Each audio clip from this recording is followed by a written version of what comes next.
अस्सलाम वालेकुम everyone, this is Miya Akbar. Hope so आप सब लोग ठीक होंगे और मेरी वीडियोस आपको पसंद आ रही होंगी। आज ही हम लोग CS610 के यानी CS610 प्रैक्टिकल के आप लोग के लैब नंबर 5 को कर रहे हैं। 4 तक हम कंप्लीट कर चुके थे, मुझे उम्मीद है कि आपको समझ आई होगी। तो चलिए जी अपनी वीडियो करते हैं स्टार्ट। लैब नंबर 5 है आपके पास कि स्टडी ऑफ फॉलोइंग, मतलब आपको यहाँ इस लैब में हम लोग पढ़ेंगे रिपीटर के बारे में, हब के बारे में, स्विच के बारे में, ब्रिज, राउटर एंड गेटवे के बारे में। अब ये आपको एक डायग्राम दिखाई गई, दैट इज का रिपीटर। ये देखिए जी, कुछ इस किस्म की आपको डायग्राम दिखाई गई है। रिपीटर रिपीटर जो है वो फंक्शनिंग जो करता है वो फिजिकल लेयर पे आके करता है।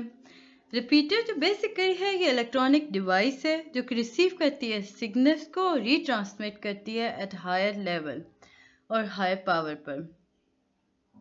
अगर हम बात करते हैं इसके सिग्नल की, तो इसके जो सिग्नल है ना वो लॉन्गर डिस्टेंस को कवर करते हैं। रिपीटर के 2 पोर्ट्स होते हैं, याद रखिएगा। Repeater have 2 ports so can not be use for to connect for more than 2 device. Repeater simple 2 ही पोर्ट्स रखता है, that is LAN and vault. इसके अलावा आप इसके साथ कोई भी डिवाइस कनेक्ट नहीं कर सकते हो। नेक्स्ट आपको दिखाया जा रहा है जी hub and ethernet hub. Active hub हो गया, नेटवर्क हब हो गया, यानी कि जितने भी हब हैं वो सारे के सारे। और ये आपके पास एक डायग्राम है हब की। हब जो है ये वो डिवाइस है जिसके थ्रू हम कनेक्ट करते हैं मल्टीपल ट्विस्टेड पेयर ऑफ और फाइबर ऑप्टिक्स को। और ये सारी चीज़ें जब मिलती हैं तो ये सिंगल नेटवर्क सेगमेंट के तौर पे सामने आती हैं। यानी कि हम कहेंगे कि हब जो है वो एक ऐसी डिवाइस है जो कनेक्ट करती है मल्टीपल ट्विस्टेड पेयर और फाइबर ऑप्टिक ईथरनेट डिवाइसेस को एक साथ और उन्हें एक सिंगल नेटवर्क सेगमेंट के तौर पे आपके सामने लाती है। हब जो है ये फिजिकल लेयर पे काम करता है। ये अब मैं जब लेयर्स की बात कर रही हूँ तो याद रखें ये OSI मॉडल की लेयर्स हैं। तो हब हमें पता चला कि ये फर्स्ट लेयर है OSI मॉडल की। इसके अंदर बहुत सारे रिपीटर्स होते हैं। Repeater hub also participate in collision detection. अब ये जो रिपीटर हब होते हैं ये हमें बताते हैं कि कोलिजन डिटेक्शन हो गई है, forwarding a jam signal to all parts of its detect as a collision. इसके बाद ही हमारे पास नेटवर्क स्विच आ गया। अब नेटवर्क स्विच जो है वो कंप्यूटर नेटवर्क डिवाइस के साथ कनेक्ट होता है थ्रू नेटवर्क सेगमेंट। जब हम बात करते हैं नेटवर्क ब्रिज की तो इसका मतलब क्या हुआ? इसका मतलब ये हुआ कि इसने प्रोसेस किया सारे सिग्नल्स को और एक रूट बनाया डेटा को ट्रैवल करने के लिए, और उस डेटा को लेकर गया डेटा लिंक पर। तो डेटा लिंक लेयर जो है वो सेकंड लेयर है OSI मॉडल की। तो हमें यहाँ ये आके पता चला कि नेटवर्क स्विचेस जो हैं वो बेसिकली डेटा लिंक लेयर पर मौजूद होते हैं। लेकिन यहाँ पे हमें एक और बात बताई गई कि जो स्विचेस होते हैं वो डेटा लिंक लेयर तक तो डेटा लाते ही लाते हैं, वो साथ साथ नेटवर्क लेयर तक भी डेटा को प्रोसेस करते हैं, लेयर 3 एंड अबव। अब जब हम बात करते हैं लेयर 3 की तो स्विचेस और मल्टी स्विचेस यूज हो रहे होते हैं, यानी switches and multi layer switches. अब हमें देखिए यहाँ पे हमें दिखाया जा रहा है ये ईमेल सर्वर है, file and print server, router और कंप्यूटर। ये ब्रिज है आपके पास, ब्रिज के साथ ये सारे कनेक्ट हैं। अब ब्रिज ही के साथ ये सारी चीज़ें भी कनेक्ट आ गई। तो अब जब हम ब्रिज की बात कर रहे हैं, ये है आपका ब्रिज, हम इसकी बात कर रहे हैं ना, तो हम देखते हैं कि ब्रिज है क्या।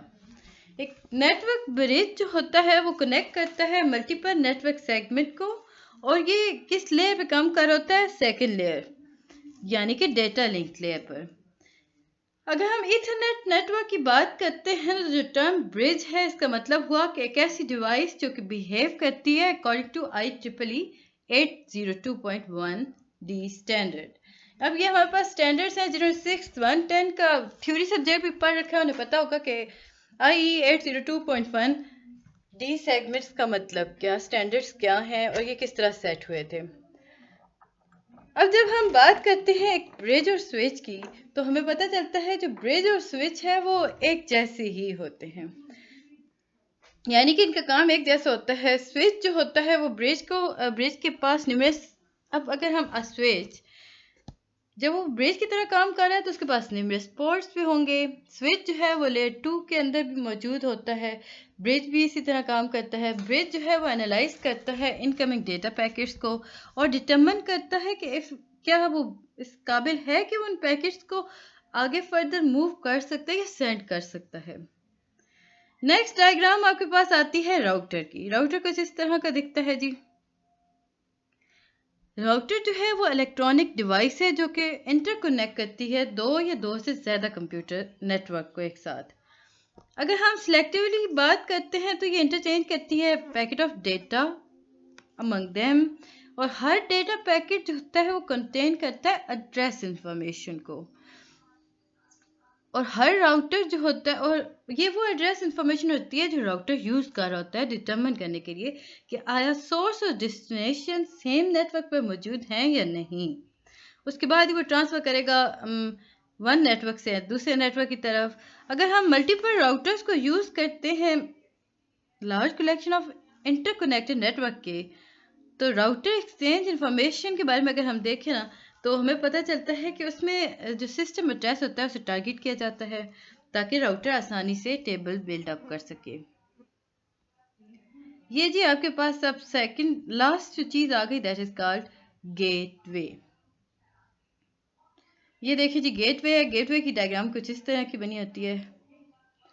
गेटवे के अंदर अगर हम देखें ना तो ये एक कम्युनिकेशन नेटवर्क है। इसमें नेटवर्क नोड जो होती है उसे प्रिपेयर किया जाता है for interfacing with another network that uses different protocol. अब जो गेटवे है हम उसे इंटरकनेक्ट कर सकते हैं और उसे यूज़ करा सकते हैं दूसरे मुख्तलिफ प्रोटोकॉल्स को लेकर। गेटवे में कंटेन डिवाइसेस।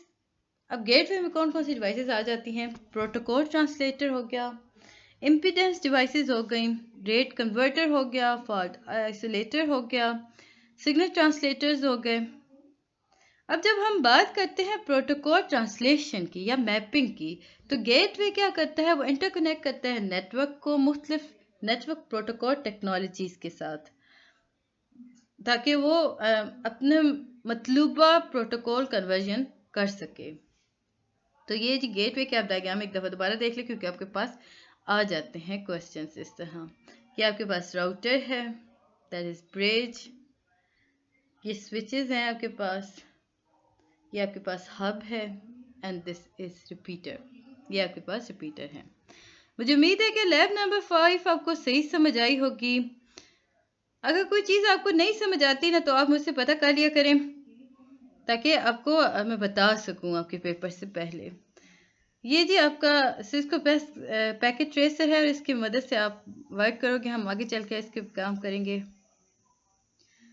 लैब नंबर 6 आपके पास आती है जी। इसमें हम लोग जो चीज़ पढ़ेंगे वो है राउटिंग प्रोटोकॉल और राउटेड प्रोटोकॉल का डिफरेंस, बेसिस और स्टैटिक राउटिंग।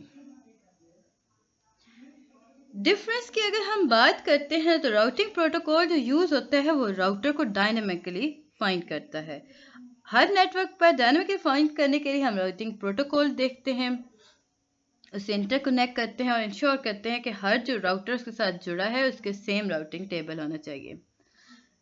बेसिकली जो राउटिंग प्रोटोकॉल है वो डिटरमिन करता है the path of packet through an internet working. यानी कि कहा ये गया कि जो राउटिंग प्रोटोकॉल है ना ये आपको बताता है कि किस रास्ते पे चल के पैकेट को मूव किया जाएगा। एग्जाम्पल अगर हम बात करते हैं राउटिंग प्रोटोकॉल की तो RIP हो गया, RIPv2 हो गया, EIGRP हो गया और OSPF हो गया। अब हम जब बात करते हैं, अभी तो हमने बात की ना राउटिंग प्रोटोकॉल की, अब राउटेड प्रोटोकॉल क्या है?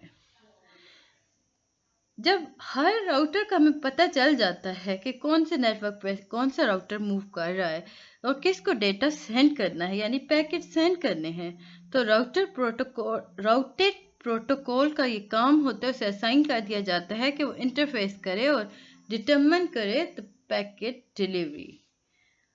अब जी इसका काम होता है कि ये देख के किस तरह पैकेट को डिलीवर करना है, ये सारा काम कर रहा होगा। एग्जाम्पल इसकी अगर हम देखेंगे तो IP और IPv6 होगा। एग्जाम्पल्स याद रखा करें क्योंकि आपके MCQs में बहुत ज़्यादा आ जाती हैं। Routing basis.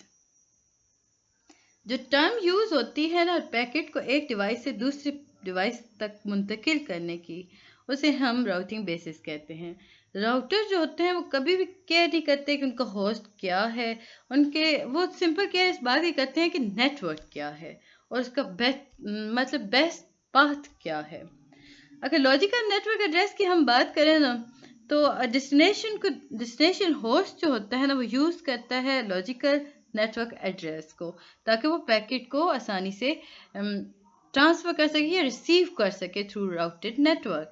और फिर हार्डवेयर एड्रेस जो होता है ना वो होस्ट को बता देता है कि देखिए जी आपका पैकेट ट्रांसफर हो गया।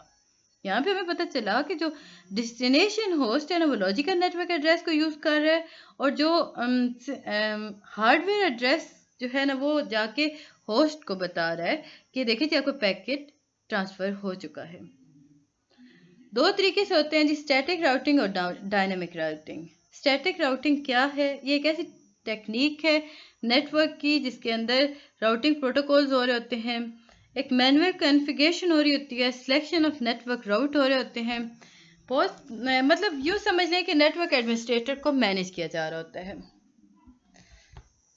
स्टैटिक राउटिंग जो है वो एक बेसिकली अगर हम कहें कि ऑप्टिमल है, बहुत सारी ऐसी सिचुएशंस के अंदर नेटवर्क डिग्रेडेशन हो गई, लेटेंसी हो गई, कंजेशंस हो गए, ये सारी चीज़ें जो हैं कि हमें non flexible nature of static routing के बारे में बताती हैं। तो इससे साबित ये हुआ कि कोई भी ऐसे एडजस्टमेंट नहीं है जिसमें प्राइमरी रूट अनअवेलेबल हो। अब हम कुछ प्रोस देख लेते हैं, कुछ कॉन्स देख लेते हैं स्टैटिक राउटिंग के। There is no overhead on the router CPU. Router CPU के ऊपर कोई ओवरहेड नहीं है। इसका मतलब ये हुआ कि हम चीपर से चीपर बाय कर सकते हैं राउटर को, जितना आपके पास मतलब आप जितना यूज़ करना चाहो डायनेमिक राउटिंग को। इसमें कोई बैंडविड्थ यूजेज नहीं होती बिटवीन राउटर्स। इसका मतलब ये हुआ कि हम अपने पैसे वन लिंक को यूटिलाइज करते हुए बचा सकते हैं। ये आपके इसके पास प्रोज हैं, यानी कि इसकी अच्छाइयाँ हैं, एडवांटेजेस। ये सिक्योरिटी ऐड करती है, तो एडमिनिस्ट्रेटर जो होता है वो खुद से चूज़ कर सकता है राउटिंग एक्सेस को, ताकि वो सर्टेन नेटवर्क को चूज़ कर सके।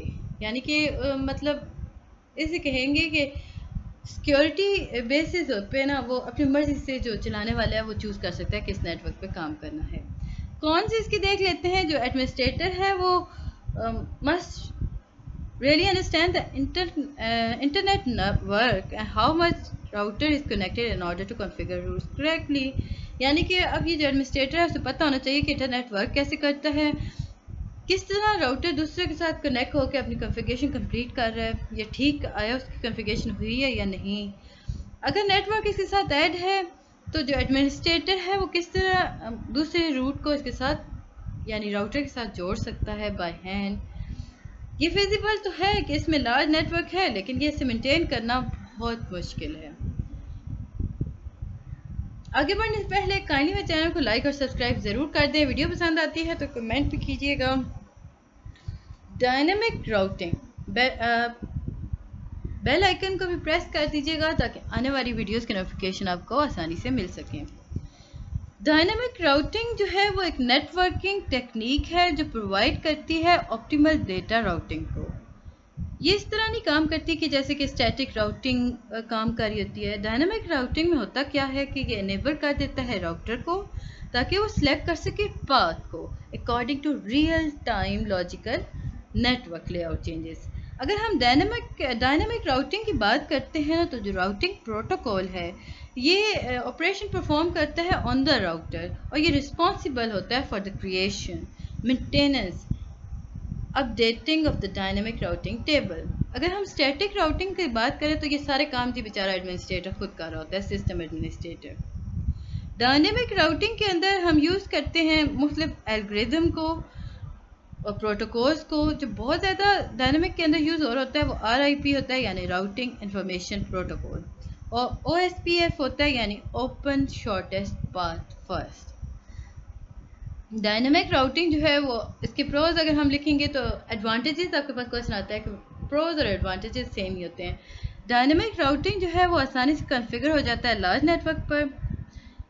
इसमें इनिशिएटिव अगर बात करते हैं ना, तो वो सिलेक्टिंग द बेस्ट रूट, ये बेहतरीन रूट चुनता है। ये डिटेक्ट करता है कि कौन सा रूट चेंज करना है और किस तरह रिमोट नेटवर्क को डिस्कवर करना है। अब इसके भी कौन से हैं आपके पास। अब देखिए, जब राउटर शेयर कर रहा है अपनी अपडेट्स को, तो इसका मतलब है कि वो कंज्यूम कर रहा है ज़्यादा से ज़्यादा बैंडविड्थ को। अब ये स्टैटिक राउटिंग के मुकाबले में ज़्यादा बैंडविड्थ यूज़ कर रहा है। जो राउटर सीपीयू और रैम पे काम कर रहा है ना, इसके साथ इसे एडिशनल लोड की ज़रूरत है। डायनामिक राउटिंग जो है वो लेस सिक्योर होती है दैन स्टैटिक राउटिंग, यानी कि डायनामिक राउटिंग जो होती है वो इतनी महफूज नहीं होती बनिस्बत स्टैटिक राउटिंग के।